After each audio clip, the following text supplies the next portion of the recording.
Assalamualaikum warahmatullahi wabarakatuh.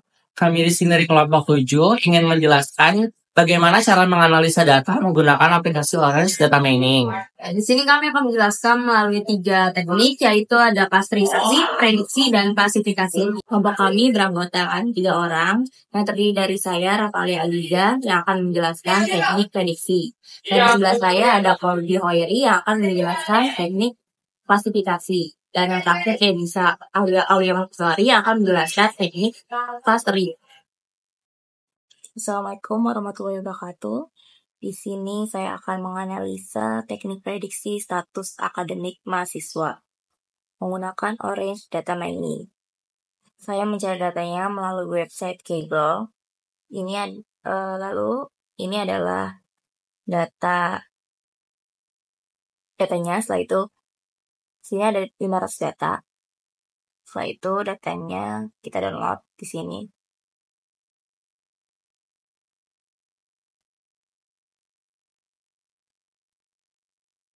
Karena datanya cuma satu, jadi datanya saya duplikat menjadi data test dan data train. Nah, di data test ini saya hapus status akademiknya, karena status akademik ini akan saya jadikan target pada analisis prediksi. Sedangkan di data trainnya tidak saya hapus status akademiknya.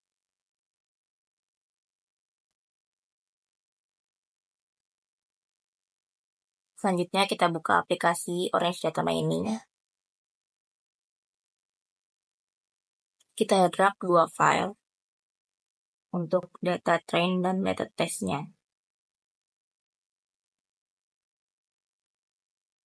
Setelah itu, filenya kita kasih nama data train.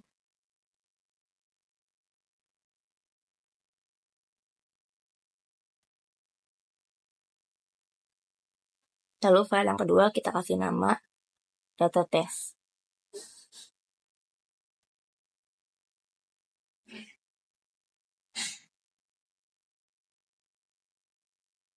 Setelah itu, klik 2 kali data trainingnya. Lalu kita input data trainnya.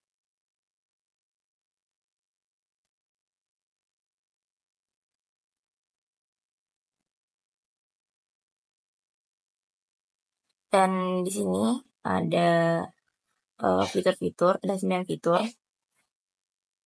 Lalu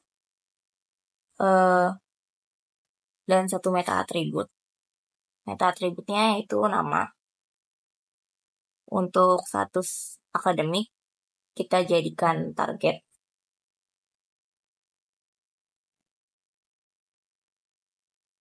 Kalau sudah, kita input data testnya.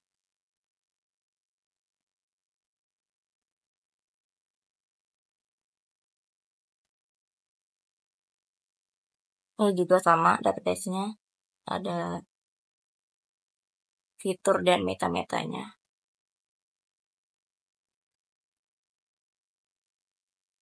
Setelah itu, kita tarik garis data table.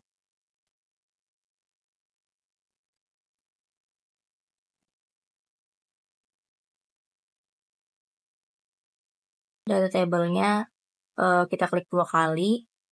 Dan di sini kita bisa lihat ini targetnya lulus dan tidak lulus.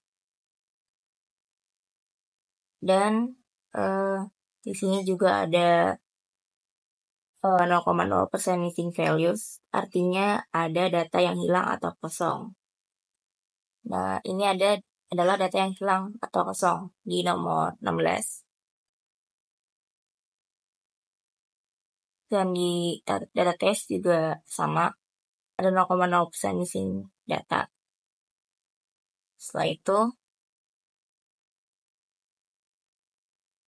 kita drag preprocess. Lalu kita input missing values dan pilih average atau most frequent untuk mengisi nilai yang kosong tadi dengan rata-rata.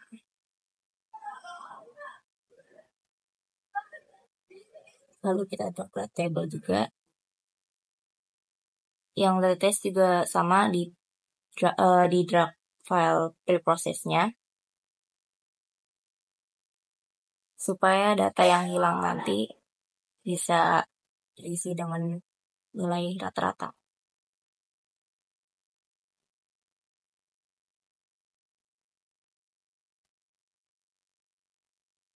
Lalu kita cek di sini apakah masih ada data yang kosong atau tidak. Tidak ada. Sini juga no missing data. Datanya sudah terisi berarti. Dan tidak ada no missing values.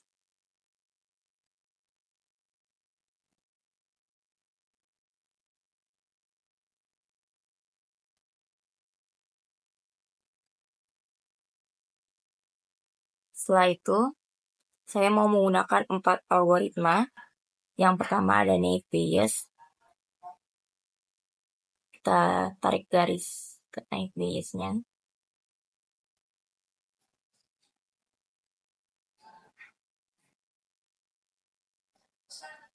Lalu kita ubah jadi preprocess data ke data. Dan lalu kita ambil algoritma tree. Kita ubah juga jadi preprocess ke data. Selanjutnya, kita drag SPM. Kita ubah juga preprocess jadi data ke data. Yang terakhir ada KNN. Kita ubah juga jadi preprocess data ke data.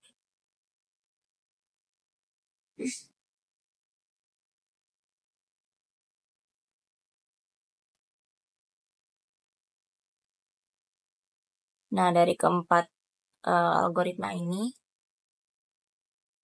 kita akan tarik ke test and score.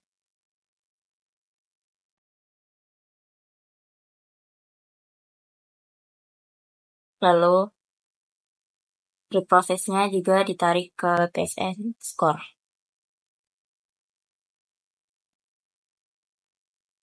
Setelah itu, kita tarik garis ke prediction.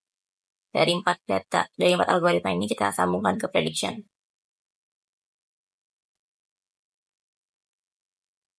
Setelah itu, preprocess dari data test kita sambungkan ke prediction.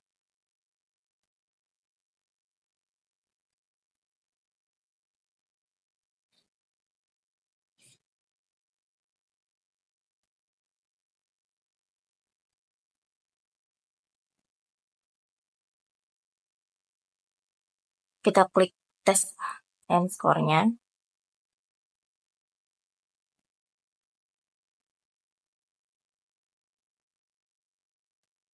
Bisa kita lihat di sini bahwa dari keempat algoritma ini, algoritma naive Bayes yaitu 0,744 yang paling mendekati angka 1 atau yang paling akurat.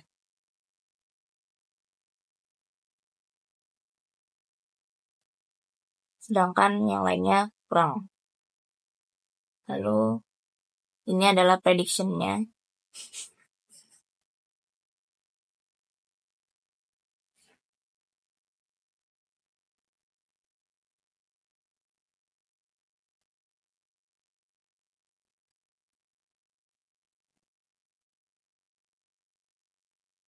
Seperti ini.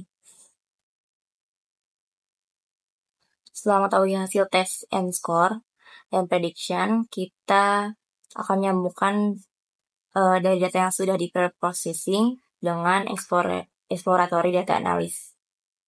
Saya di sini menggunakan pivot table.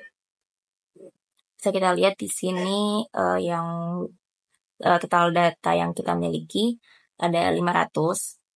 Lalu yang lulus ada 270 dan yang tidak lulus ada 230.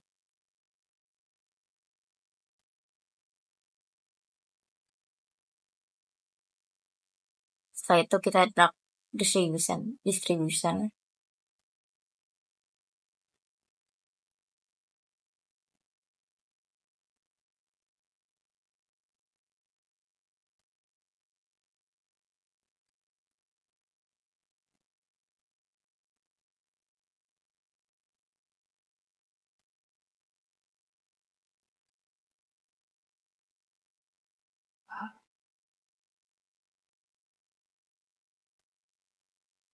Nah, di sini kita lihat dari status menikah itu yang lulus sekitar 239 dan yang tidak lulus ada 207. Sedangkan yang statusnya menikah yang lulus ada 31 dan yang tidak lulus ada 23. Lalu berdasarkan jenis kelamin yang laki-laki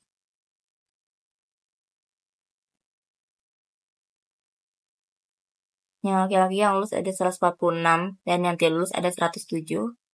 Yang perempuan yang lulus ada 124 dan yang tidak 123. Lalu dari status akademik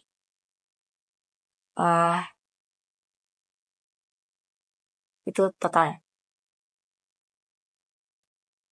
Jadi sekian dari saya, itu adalah gambaran dari analisis data prediksi status akademik mahasiswa. Kurang lebih mohon maaf. Wassalamualaikum warahmatullahi wabarakatuh.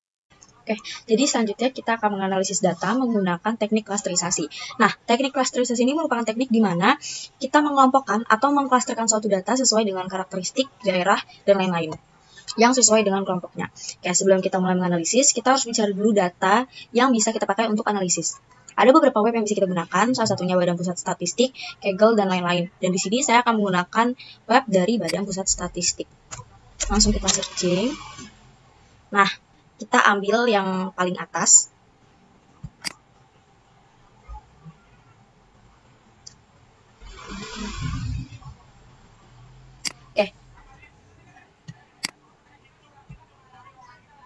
Oke, karena di sini saya mau mencari topik penyakit,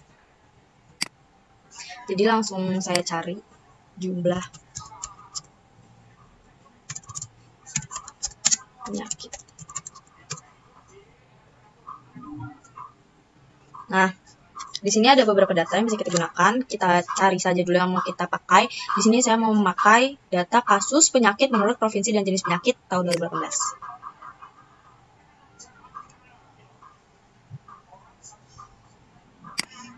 Oke, kalau sudah seperti ini, langsung kita pencet unduh.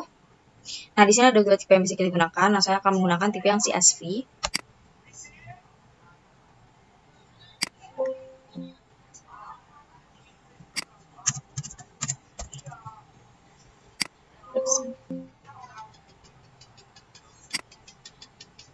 Oke, selanjutnya kita pencet, kita buka dulu di Excel.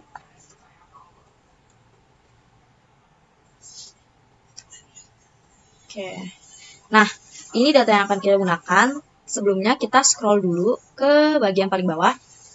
Di sini ada tulisan berupa catatan dan lain-lain. Nah, berhubung kita menggunakan teknik klasterisasi, catatan seperti ini tidak kita butuhkan, jadi boleh langsung kita hapus saja.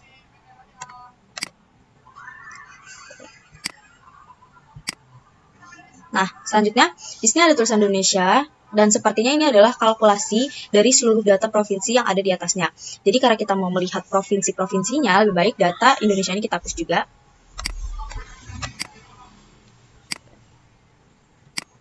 Nah, jadi ini data-data yang akan kita gunakan untuk menganalisa data dengan teknik klasterisasi.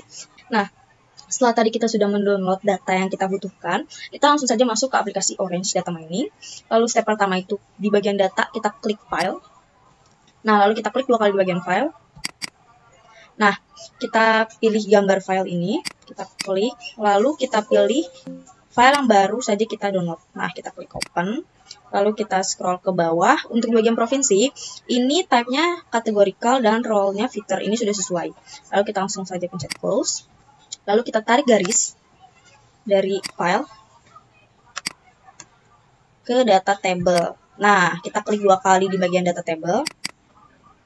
Di sini lengkap data yang kita punya, mulai dari penyakit, ada di sini bagian info juga, di bagian 34 instance dan 12 filter. Lalu kita bisa geser ke bagian kanan.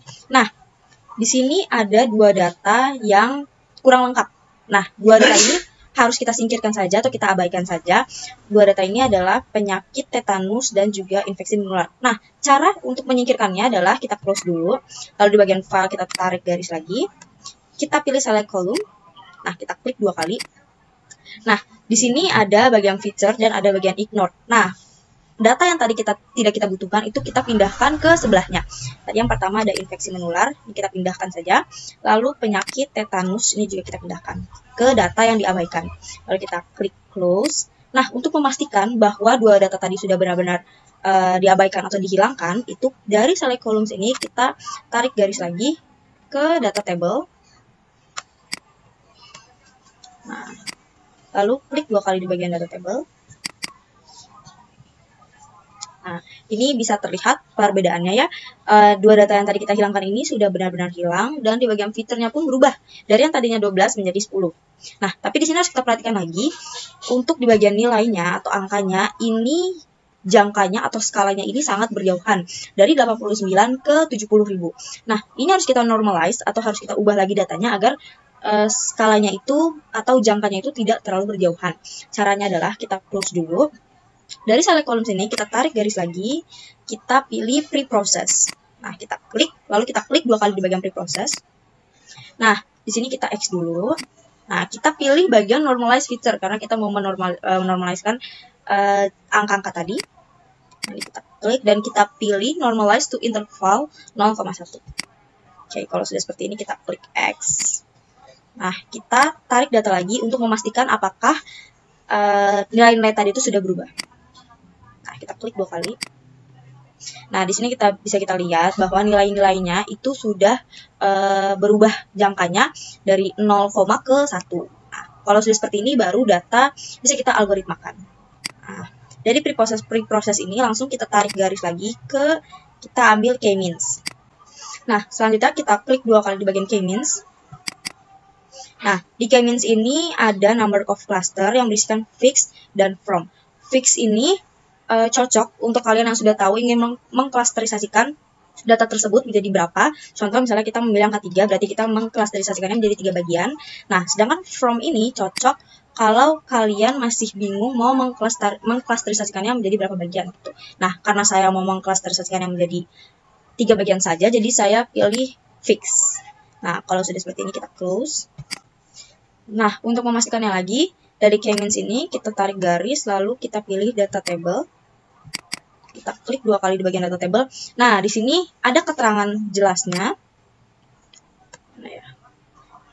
Nah, ini bisa kita geser. Jadi, Aceh, Sumatera Utara, Sumatera Barat itu termasuk dalam klaster 1. Nah, tapi ada juga yang masuk ke klaster 2, yaitu DKI Jakarta, Jawa Barat, dan Jawa Tengah itu masuk ke klaster 2 dan seterusnya sampai dengan klaster 3. Nah, selanjutnya untuk melihat persebaran penyakitnya itu kita tarik garis dari k-means. Nah, ini kita pilih scatter plot. Oke, kita bikin dulu. Nah, kita klik 2 kali di bagian scatter plot. Nah, scatter plot ini membantu kita untuk melihat persebarannya secara 3D itu. Jadi gambarannya akan seperti ini. Nah, di bagian sini itu ada axis. Nah, kita bisa melihat bagian axis X itu semisal saya mau lihat jumlah kasus penyakit kusta.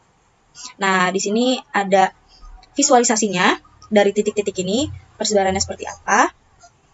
Kita bisa lihat penyakit-penyakit lain juga. Nah, selanjutnya di bagian axisnya ini kita bisa lihat ini saya pilih provinsi aja supaya lebih jelas dan lebih kelihatan. Nah, di atribut ini juga di bagian color ini bisa kita ubah-ubah. Kita mau milih cluster atau siluet. Nah, kalau cluster ini bentuknya akan seperti ini. Kalau siluet ini seperti ini. Oke. Nah, ini saya mau cluster aja. Nah, selanjutnya bagian shape juga bisa diubah-ubah. Oke, mau kayak gimana shape-nya. Size juga, label juga. Nah, kalau misalnya di bagian label ini kita pilih cluster, ini akan tertulis ya. Misalnya yang biru ini C1, X ini C2, itu dibagikan berdasarkan cluster. Tapi kalau di bagian label ini kita pilih silhouette, nah ini terlihat angka-angkanya atau nilai-nilai yang tadi. Nah, kalau sudah seperti ini, kalau sudah kita ubah-ubah seperti ini bisa langsung kita close saja.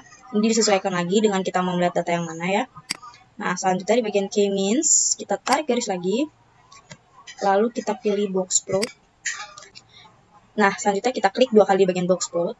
Nah, boxplot ini membantu kita untuk melihat data menggunakan statistik. Gitu. Jadi contohnya di sini ada bagian variabel.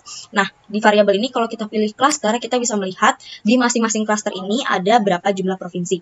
Contohnya di klaster 1 ini ada 29 provinsi, di klaster 2 ini ada 4 provinsi, dan di klaster 3 ini ada 1 provinsi. Nah, kalau kita pilih siluet, nah di sini ada perbandingan angka-angkanya masing-masing klaster. Tuh, nah kita kembalikan lagi ke klaster. Nah, selanjutnya di bagian subgroups, ini tampilan kalau kita memilih klaster, dan kalau kita klik provinsi, nah, di sini terlihat provinsi mana saja yang termasuk ke dalam klaster 1, klaster 2, maupun klaster 3. Oke, jadi untuk analisis klasterisasi berdasarkan penyakit sesuai dengan provinsinya itu sudah selesai, dan ini adalah alur pengerjaannya. Nah, jadi bisa kita simpulkan bahwa klaster 1 itu merupakan provinsi dengan penyakit paling sedikit. Itu contohnya seperti, kita lihat lagi, itu ada di Aceh, Bali, Banten, Bengkulu, Yogyakarta.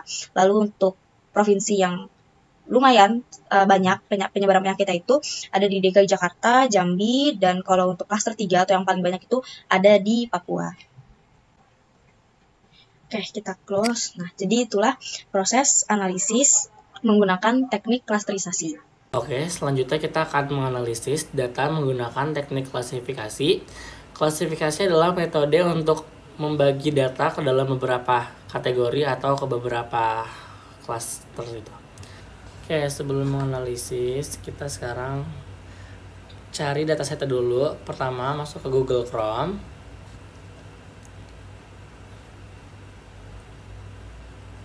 Langsung aja kita cari Kaggle. Oke,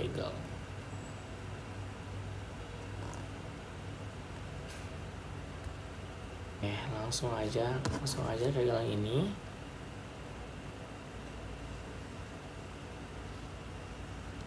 Oke, kalau udah kayak gini, kita cari search, kita cari dataset yang mau kita analisis. Di sini aku cari pakai penyakit jantung. Kita pakai yang ini nih, pakai yang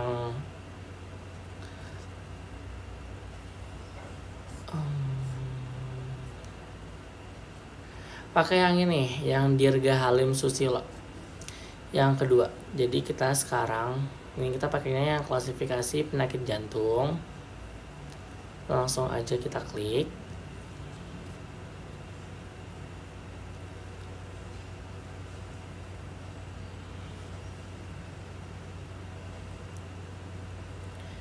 Input data. Di sini kita cek dulu apakah datanya sudah ada dan benar. Oke. Langsung aja kita unduh, klik unduh di sini, download.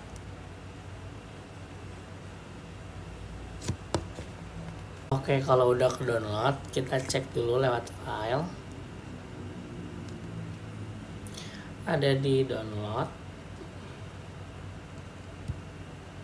Kita cek datasetnya dulu apakah sudah ada atau belum. Oke, udah ada nih klasifikasi penyakit jantung. Kita cek dulu.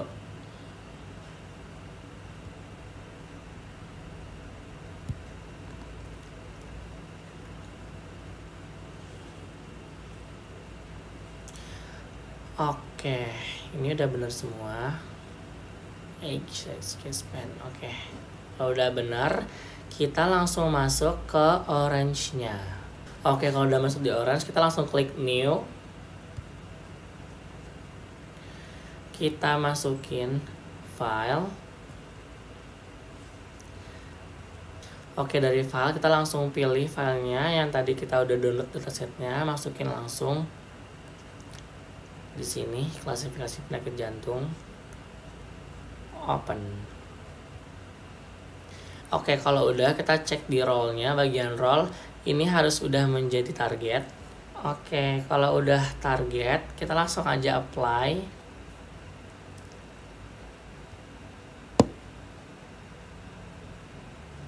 Oke, close.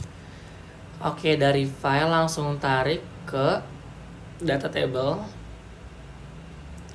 Dari file kita langsung tarik ke data table.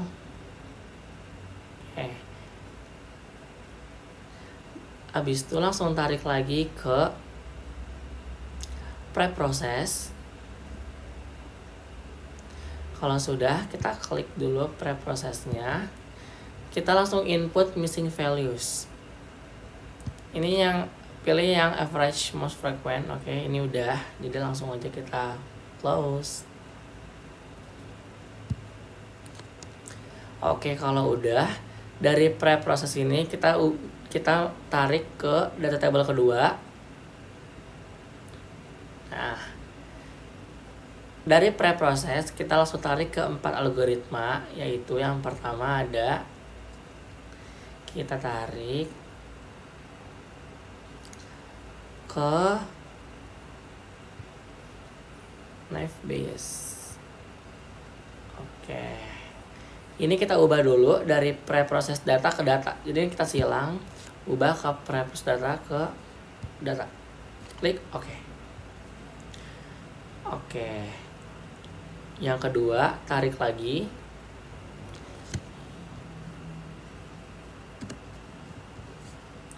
Kita pakai yang kedua yaitu SVM. Sama kayak tadi, diubah ke preprocess data ke data.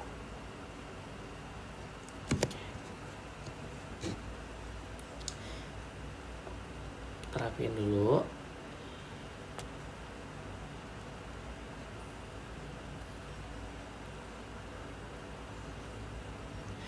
Oke, yang ketiga kita tarik lagi. Di sini pakai KNN. Ubah lagi preprocess data ke data. Oke, klik oke.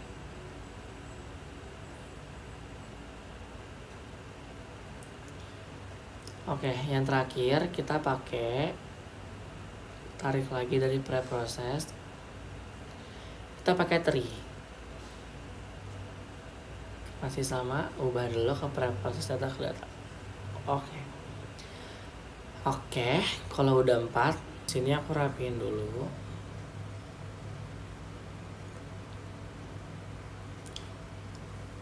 Langsung kita tarik ke test and score.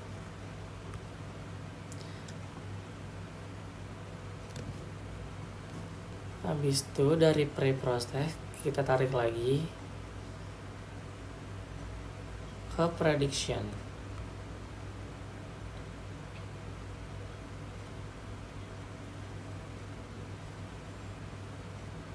Oke.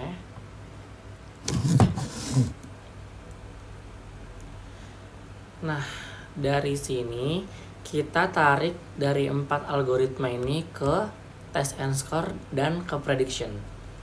Kita tarik dulu ke test and score, KNN juga,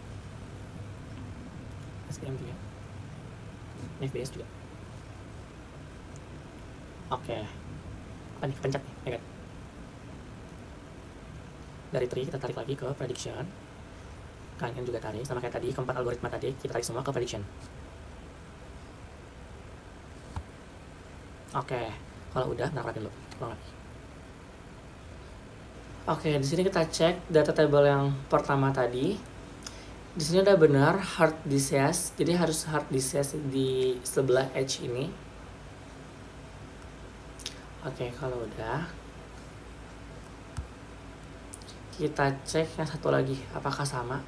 Oke, sama, hard disease juga. Ini sesuai dataset masing-masing ya. Oke, kita cek test and score. Di sini kita lihat yang paling besar itu ada di Naive Bayes. Bisa dilihat di sini paling besar skornya Naive Bayes. 18853. Kita close. Kita cek juga di prediction.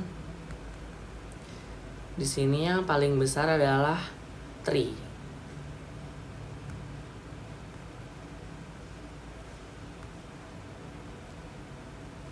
Oke. Sini ya guys. OCA F1 Proyek Curriculum MCC. Oke, kita close.